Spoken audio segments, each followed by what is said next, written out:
ဟုတ်တယ်လားစေအားလုံးပဲမင်္ဂလာပါကျွန်တော်ရောက်တော့နောက်မှလေကင်မလေးတယောက်ဘာတွေခူးနေတာလဲဘာလုံနေတာလဲကျွန်တော်သွားပြီးနေချင်မယ်လိုက်ခဲ့ရကလားโอเคဝေးဒီနေတာဟိုနမလာကဘောရလောင်းမှာဖောက်တာဘာလို့ဒီဆိုင်ဒီငကမမနိုင်ဘူးကောကဘကဖောင်းတလဘောတာ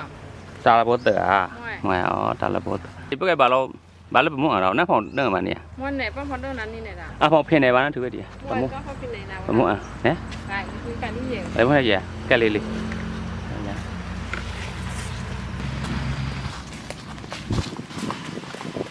ာ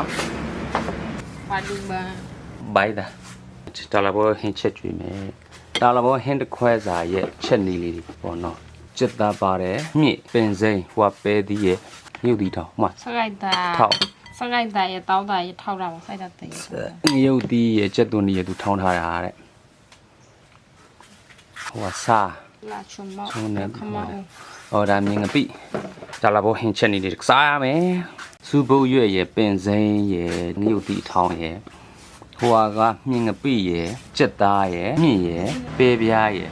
ဆန်စိမ့်နဲ့ဆန်စိမ့်နဲ့ဆန်ကိုစိမ့်ပြီး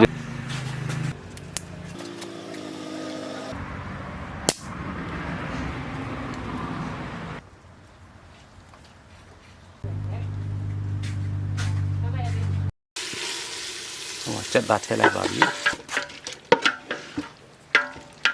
ဒီထည့်လိုက်ပါပြီဒီကယူနူးလေးလောက်ထားတယ်နည်းလေးပုံမြန်အောင်လုပ်ရမြစ်ဆန်ထောင်းမှာဖြစ်ပါတယ်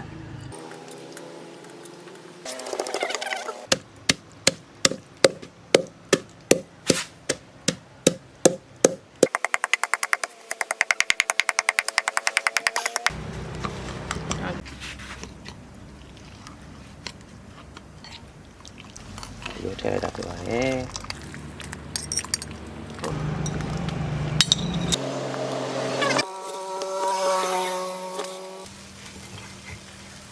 လောင်းနေခါပြီးတော့မြစ်ပေါ့နော်ဒီတိုင်းမြစ်ကိုထည့်လိုက်ပါပြီပဲပြားတဲ့ပဲပြားဆက်ချက်ပါပြီပဲဒီမြင်ငပိထည့်မယ်စားထည့်မယ်ချုံမှုထည့်မယ်ပေါ့နော်ဒီစိမ့်နေပါလာပေါ့အဆက်နည်းနည်းလို့တဲ့ဒီစိမ့်ပြန်ပြီးတော့ထည့်